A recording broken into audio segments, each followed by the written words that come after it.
Bueno, los programas están para no solo el distrito, el distrito es 24, zona 8. Okay. Para todos los distritos de la zona, que son 12, 10 en Guayaquil, Durán y San Borondón. Es el mismo programa, el que está normalizado desde hace ya 2, 3 años, ¿no?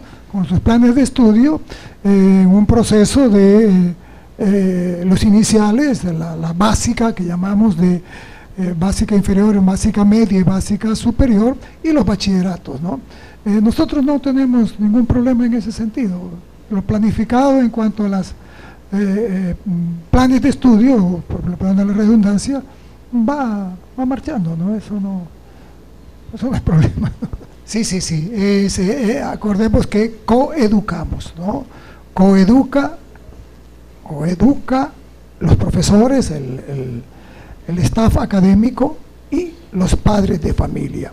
Porque si tú trabajas con valores en la escuela, por ejemplo, la disciplina, ¿no? Y entonces el joven, el niño va aprendiendo a ser disciplinado. Y es una forma de guiar, porque lo primero está en la casa, ¿no? Claro, pero si llega a la casa y en la casa hay una indisciplina mayor, yo voy a poner un ejemplo bien trivial.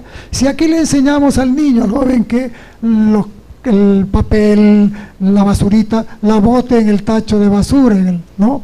Pero llega a su casa, encuentra un guineo, lo pela, bota la cáscara ahí, se lo come y la mamá no le dice nada.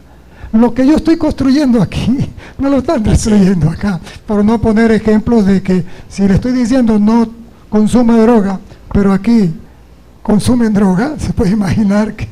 Entonces, es importante eso. Estamos trabajando con los padres de familia. No estamos todavía a full con esto, pero ya comenzamos a concienciar a los padres de familia con los comités de padres de familia y eso, porque sin ellos estamos perdiendo el tiempo.